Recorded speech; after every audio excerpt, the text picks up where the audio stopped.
All right, good morning, everyone. We are looking at an April 10th, 2023 date. Super excited to run it up this morning with you guys. Family festivities went a little long last night, and so I wasn't able to do my normal Sunday live stream. Just putting out the tweet here, getting people on in here for the morning session. I know you guys aren't used to seeing me up here, 6:45 on the West Coast. Already had the first cup of coffee, and we're just getting started here, folks. Thank you so much for joining me. Let's run it up. Okay, so we're looking at a Bitcoin at, I got to refresh this actually, 28.2 for Bitcoin, 18.50 for Ethereum, and a 50-cent XRP. I'm going to show you the sticks real quick. Bitcoin just been chopping sideways within this range here. Looking good, looking solid, and we're going to see where we decide to break out from here. I am worried that we will be moving back down to the downside. Well, actually, I'm not worried about it at all. Cash on the sidelines, ready to pick up and scoop on those deals. But without further ado, folks, we're going to get right on into it. Current events, cryptocurrency, and the greatest transfer of wealth in world history. I appreciate everyone for joining me this morning. We already got a 35 spot. Is that NOK? I don't know what currency that is, Fritz, but I do appreciate that. Thank you. Starting off early with the support. You guys can support the channel by smashing the thumbs up, sharing this message far and wide. Everything's at my website, zachrector.com. Let's get right on into it with the Kobesi letter. Starting us off, folks. Over the last 24 hours, China encircles Taiwan with 71 fighter jets. China carries out simulated precision strikes on Taiwan. Taiwan goes on high alert. We have 20 ships involved in a standoff between China and Taiwan. And China says drills around Taiwan to continue. We have had more geopolitical issues over the last 2 years than the previous 10 years combined. Geopolitical tensions are now our biggest risk, and we continue to pray for peace. Now, yesterday, I put out this video sharing here from Mario Nafal, the Pentagon files. The leaks from, and remember, I'm going to put out the disclaimer here. I'm not here to confirm nor deny. There's, people making claims that this is disinformation. I'm just going to share this with you guys. It's up to you to decide and look a little bit further, see if we can confirm any of this. Pentagon files. The leaks from the Pentagon have been monumental, expected at over 100 documents. The first batch of intel states the Ukrainians killed in action outnumber Russians 4-1, significantly higher than the 50% more Russian casualties mentioned by Western officials in the media. Furthermore, Ukraine's medium to high air defense is almost depleted. SA-10s, SA-11s make up 89% of Ukrainian air defense. They ran out of SA-11 on the 31st of March, and they believe that they will run out of the SA-10 on the 2nd of May. In brief, the Ukrainian military could be in significantly worse position than NATO admits. Do the Pentagon files show that Russia has the upper hand, and have the documents been altered by the Russians? Like I said, there's some claims that these have been altered by the Russians. I'm not here to confirm nor deny that. It is interesting nonetheless, and we're going to continue to watch that. We're going to continue to pray for peace. Now, Mario Nafal shares this, and this is what I said when I dropped the video yesterday on the Pentagon files. I said that the United States and the West has one issue that I think they're going to not be able to get away from, and that's the fact that they're broke. As you're seeing the United States approach the debt ceiling once again, as you're seeing Europe tap out, and you're seeing countries like France actually move away from their alliance and the use of the US dollar in trade, along with other allies like Saudi Arabia. So this is a currency war as well, commodity war, and you can see it illustrated right here. These countries don't have to fire a single shot at the United States to bring down our reserve currency status. Mario Nafal shares this little GIF here.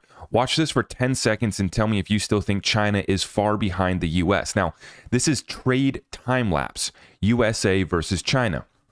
Each country's biggest trading partner by year from 1980 to 2018. And so you can see that shift to red. You see all that red growing on this GIF until it overtakes. And I want to remind everybody, everyone's thinking that this is going to take so much longer to actually reset this. Remember, we're in the digital currency world now. All it takes is a flip of the switch to start doing trade deals in a different country, a different currency, right? We don't have to print the money. We don't have to send it to these countries.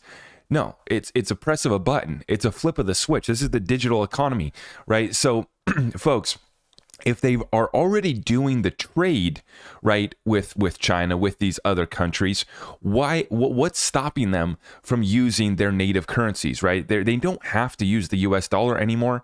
And like I said, this is the main problem for the West. Whether you support the war in Ukraine or you don't, or this or that, or you think Putin's a good guy or a bad guy, we're broke over here in the United States and in the West. And that's what I keep on bringing it back to, is that we're going to lose our reserve currency status. We're losing our standard of living here in the United States regardless. And now that's not to discount the loss of life. Absolutely not. You guys continue to hear me say, I'm praying for peace. I don't want another war. I don't want the United States involved in another country's affairs, quite frankly. And we can't afford to regardless. Even if you do support it, we can't afford it. So, what are you going to do? Right? Continue to destroy your own currency. Now, the thing here is, though, I don't think that the United States is just going to sit back and let this happen, not for 1 second. I think that we're being led to believe that. I think that,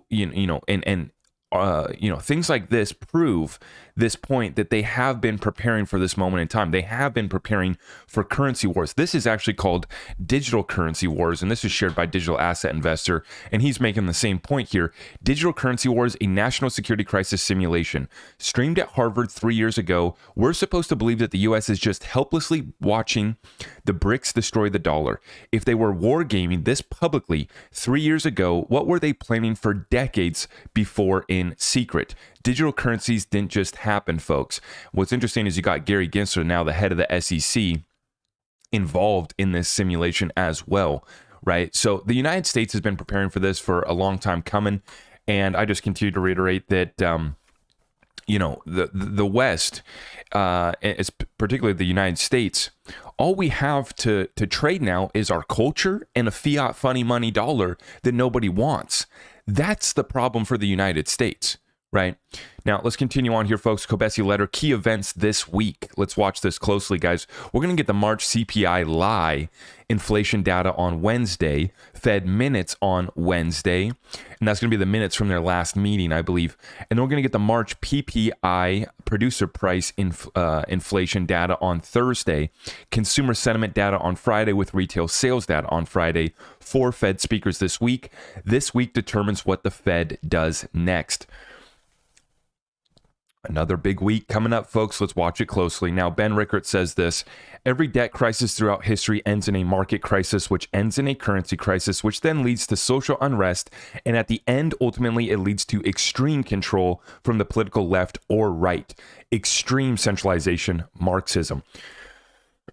Now, I sure hope that that's not the path that we're going down here in the United States, but nonetheless, we can see it, and it is undeniable at this point, right?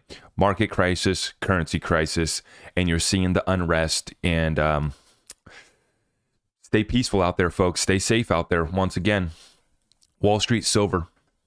Another data point to work with. Nothing to see here, just the largest decline in bank lending on record. And I want to bring this back to the opportunity. For those of us that are tapped in, this is the opportunity, right? The banks are their whole business is lending money. If they're not lending money, they're not making money, okay?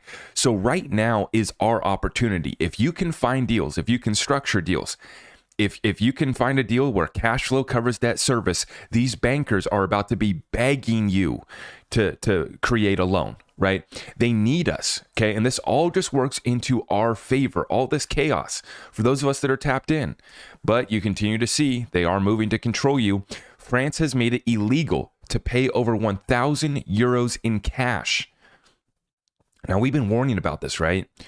And this is why I've been stacking silver. Okay, is because I don't like the government being able to tell me what I can or can't do with my money. You cannot pay over 1,000 euros in cash now in France, folks.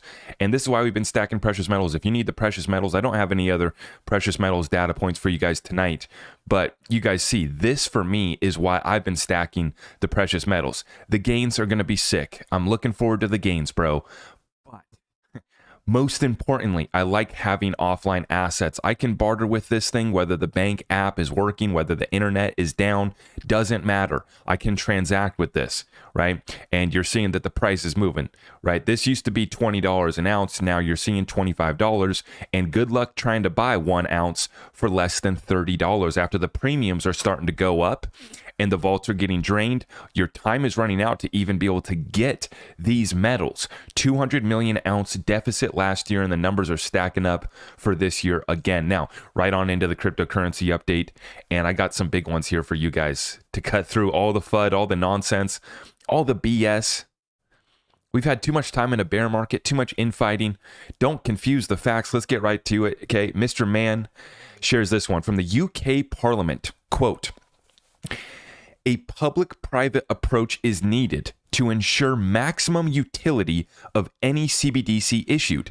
We believe that private sector solutions, such as the use of neutral bridge assets like XRP, supported by software solutions like the CBDC private ledger, is the answer. This is your UK Parliament. Quote, a public-private approach is needed to ensure maximum utility of any CBDC issued.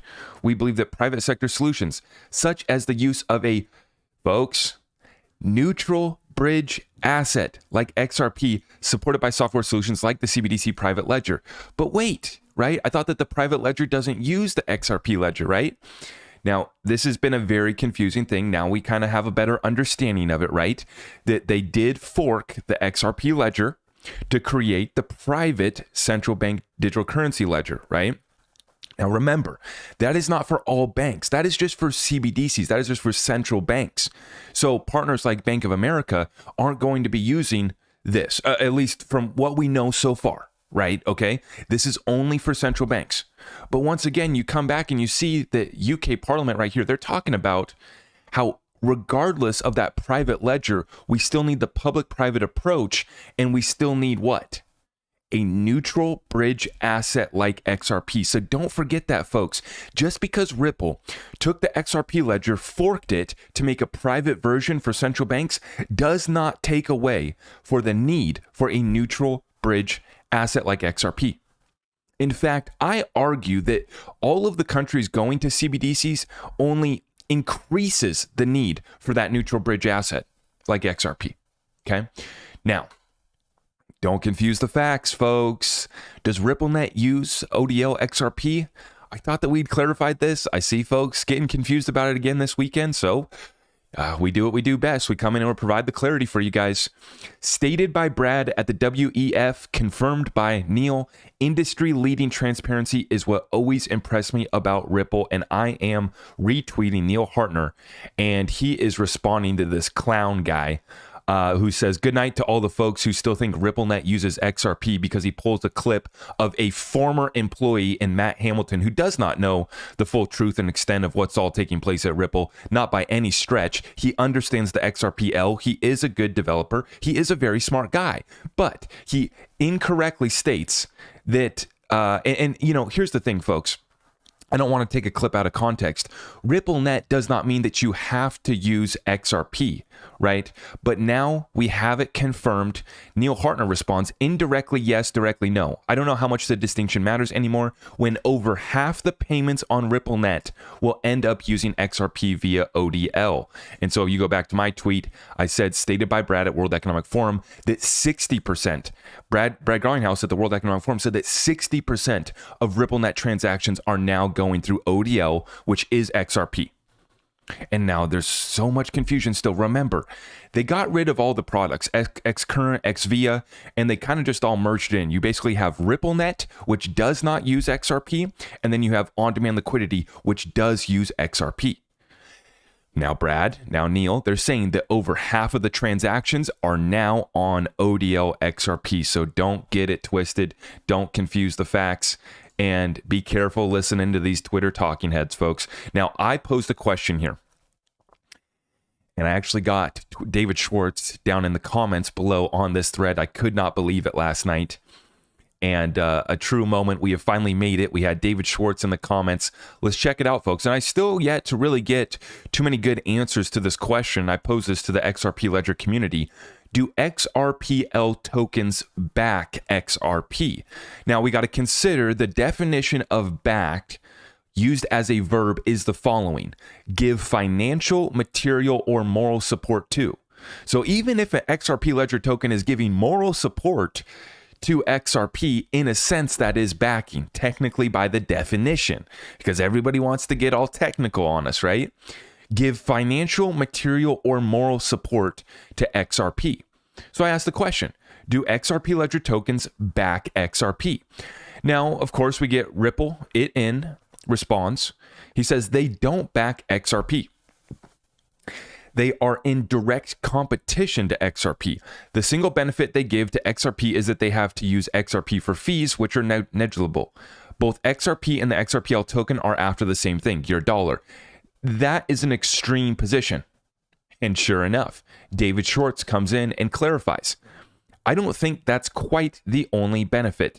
They tend to increase the liquidity of XRP both because of auto bridging and because of XRP's position as the only asset that has no issuer and that everyone holds, and soon because of automated market makers too.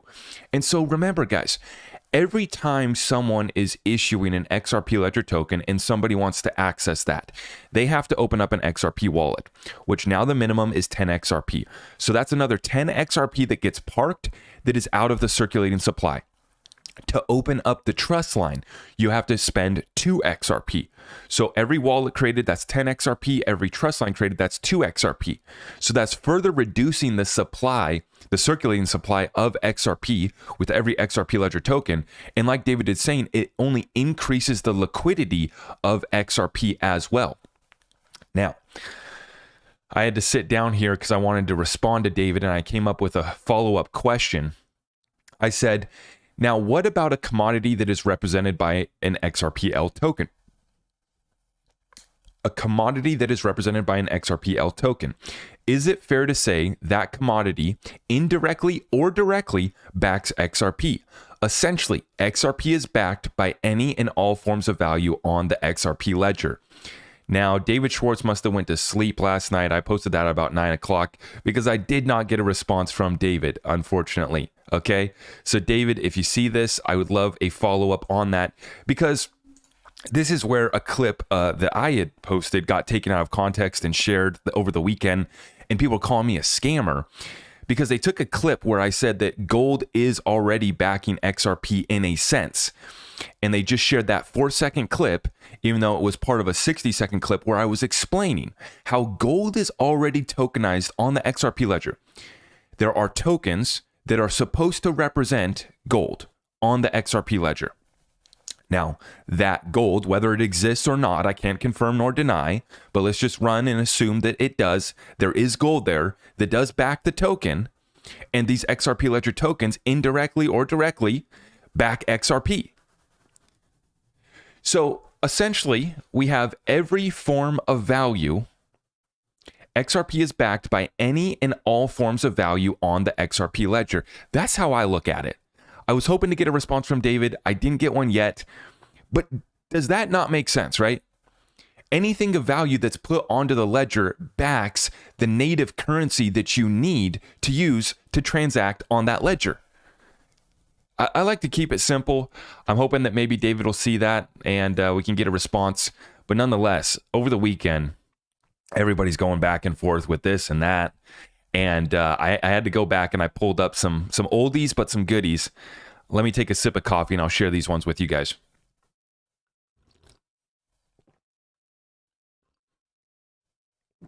And I want to reiterate too that for me, for those of you guys that have been here with for those of you that have been here with me for a while, you know, I've never said that the XRP was going to be pegged to gold. In fact, I said that we don't need to do that. We shouldn't do that. It would limit the utility of XRP. I've never said it. I've never agreed with any of the crazy narratives. The narratives that I believe in are based off of, you know, the data, the reports. When I see the UK Parliament saying and acknowledging that we need a neutral bridge asset like XRP, that's my whole thesis, is that XRP itself, just being a neutral bridge asset, is all we need. Now we're getting NFTs, we're getting automated market makers, smart contracts, it's all coming. That's only going to increase the utility and increase the value of XRP as well. You know, seeing gold tokenized on the XRP ledger and seeing every other commodity on the XRP ledger is going to add value to the XRP ledger and to the native currency XRP, in my opinion. No. So people get it so twisted, so offended, and they confuse the facts when we got our good friends David Schwartz and Brad Garlinghouse. Got a couple here to show you guys. David Schwartz, an old clip here from him. XRP is an asset that can be used for settlement. It's kind of like gold that can instantly teleport around the world. It does actually move value, and there's nothing that settles afterwards. And that's a beautiful way to put it. XRP is kind of like gold that can instantly teleport around the world. As I've said before, we have two data points that are undeniable. Central banks are buying more gold than they have in the last 50 years, and many of them have met with Ripple. Now, the haters got nothing to say to that, do they? Nothing to say there. And we have another one from David Schwartz. And as you guys see, I titled this episode, XRP is the secret sauce. Well, the direct quote from David Schwartz is, XRP is Ripple's secret